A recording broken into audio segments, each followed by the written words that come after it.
Alright, this is episode 17 or 16, something. It's one of the episodes. Just don't be lazy and check it out. We're going to continue with the double sticky hands for now. I'm sort of going to jump around with what we're going to do for the double sticky hands.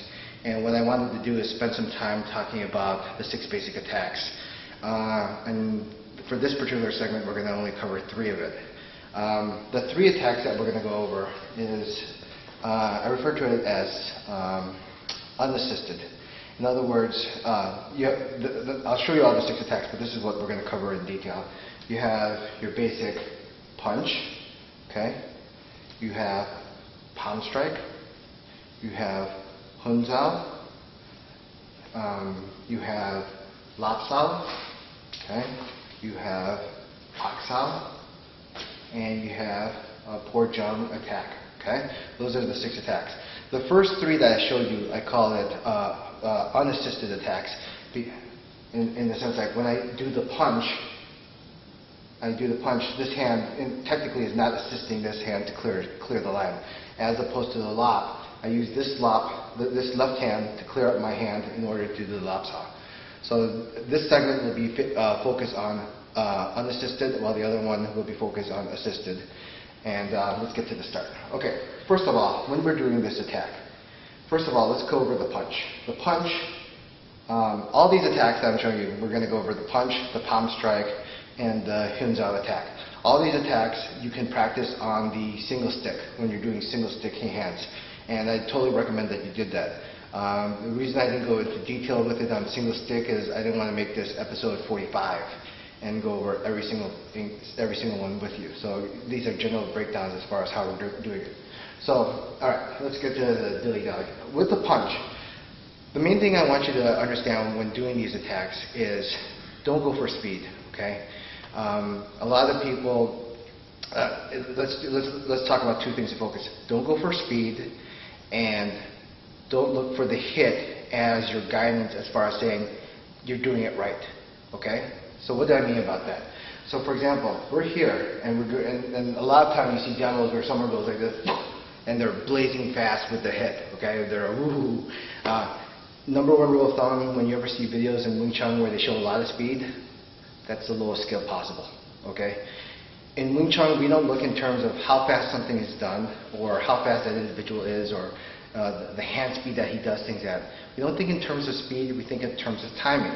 So for example, I'm here rolling, and I'm not trying to go apply the technique to do it as fast, trying to catch him off guard. For example, I'm going to ask Robert to actually block, okay? I want you to block. I'm going to tell me I'm going to do punch, okay? See, I'm actually punching, and he's actually trying to block it, but I'm just timing it way better for him to feel, okay?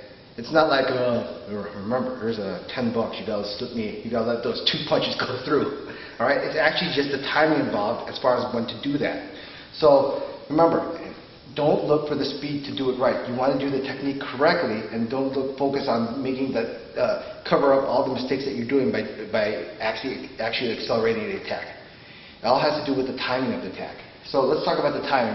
And what we're going to do is base it off regular timing. So regular timing, as we've talked about it a little bit before, think of it when we're rolling, there's a tick-tock to it. Like, you know, tick-tock, tick-tock. The reason you do that is to develop a timing in all the things that you do in Wing Chun. If you just roll where you're going like this, and you see that all the time, you'll never develop timing. You're going to have to try to get everything, trying to blaze it through with speed. You want to develop the timing of it. So the regular timing is based on the simple concept of when a situation from one moment opens and closes from one position to another. So for example, from this position on, low fuksao, high box out here, this is the beginning of the technique, okay? And then from here, boom, right there it stops. Everything stops. In other words, all the tension, all the movement, the structure finally ends up releasing at that particular staging point. That's one point to another, so you can think of it as a time frame, beginning to end, okay? Now, regular timing is anywhere in between those two points. So if I want to get the punch where I'm doing it low fuksao, for example, okay, I want to get it down to low fuksao. like I said, it can be anywhere from here's the beginning to the end, okay? I want to do it within that time frame. Now you might be asking yourself, how come, low budget. You might be asking yourself, how come, if that's true, you can do it anytime, how come you don't punch it here at this stage when he's like halfway in between the punch? Because the line has to be clear. You're waiting for a line to be clear in order for you to shoot. Just because you can hit through that stage doesn't mean you want to hit through that stage, okay?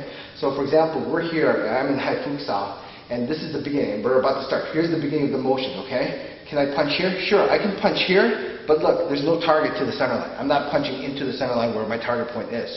So if I were just to fire here, it'd be so easy for him to block, because basically I'm trying to go from out of the target back into the target, okay? So what I'm actually waiting for is here. I'm going down here, look, line's starting to open, neutral, neutral, and just before we end, like right here, we end the motion, right? Just before we end, about to end the motion, both of us, that's when I release out the punch.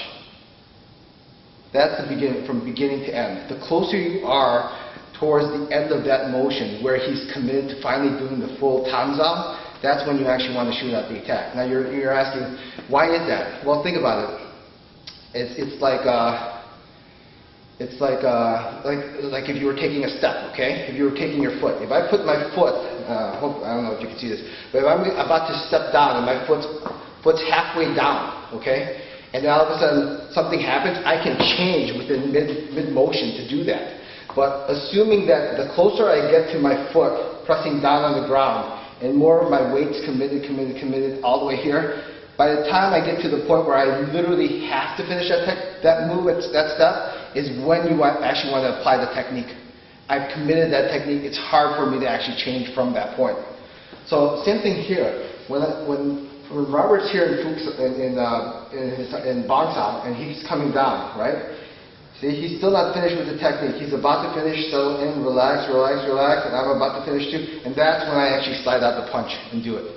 Okay, a couple things that we want to go in detail with, and this is it's hard for me to dictate as far as this is difficult stuff to actually control. One thing you want to look at is when you do the punch, okay, you don't want to drag the attack, right? You don't want to drag the attack and punch. Like a lot of times people get a hit, boom, and they muscle it through. You feel the clash, but he overcomes the other person's structure and just blasts through. You don't want to do that.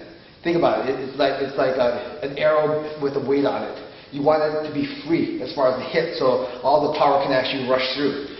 So imagine at this point of touch, if I'm touching basically 2 pounds on here, I don't want to make this 2 pounds 5 pounds and 6 pounds, 8 pounds, 10 pounds and drag the attack on. If I'm touching it, about to finish the technique, here this 2 pounds stays basically close to 2 pounds in order for me to slide the attack through nice and smooth and not let my attack be dragged in to get the hit. The second thing you want to do is when you see the attack, notice this hand. You've got to think in terms of how Wing Chun functions and how Wing Chun develops. In terms of, we always fight shield and sword, okay? This is my sword and this is my shield. This is just as important as this, okay? What makes Wing Chun different is we actually can block. So if you don't develop it, if you all of a sudden here's a common mistake. You do the punch, you go boom like this, and this hand collapses, that's no good. Or, why is that? Because basically here's your shield. You gave up your shield to get the hit, so I'm basically transferring hit for hit. What's the point? Okay, I want to do it where I don't get hit. Alright? The second thing you might be asking, well, when I do my punches, I push in and then hit him. Now you'd be like, well, think about it for a second. What does more damage? If I push in and move Robert's structure back, he's falling back, and then I hit him while he's falling back, is that going to do maximum damage to him when he hits? I want to control it. I want him in place. When I'm here, he's in place. He's in his stance solid. He's not falling back. I control it just enough when I move in, boom, where I can be in range, boom, to have maximum hit power. He's there. He's not falling back. He's moving back because I hit him back. Not because this force right here, I have no control and I'm pushing him back from that. Right? So think about it. You see a lot of people do that. They punch, boom, hit. You're basically moving your target back before you can hit him. Okay? So think of the logic as far as you want to develop. So that's a little bit of the thought process as far as how to properly apply the punch. What else is there? Regarding that, when you're looking at the motion, okay, Remember what I said, it's not the speed, it's a timing. The other thing you want to look at is all those things I've mentioned about before, and let's say I'm doing this motion, boom, boom, and I go boom, I hit him. Most people, when they develop, will look at the hit as a validation that they did it correctly, okay? You got to change your way of thinking. It's not that you got the hit, it's how you got the hit, okay? If you got the hit where you didn't use your structure, you use speed, you use muscle, and none of the things I talked about that you were working on to develop, that is just, to me, is a waste of time, all right? You're trying to, it takes skill to do this.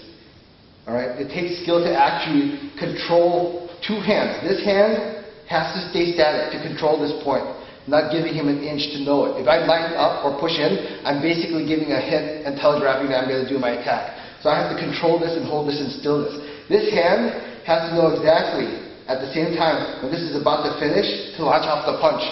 And control this enough so I don't drag my attack here. Alright? And my structure, I can't be leaning forward or backward. I have to control that when I do my attack to do it. All these little things, and we can go into more detail as far as everything that you have to balance just to apply the punch is necessary to get it right. Okay? So that's what you actually want to look for when you're developing your double sticky hands. When you're rolling, it's not just a touch.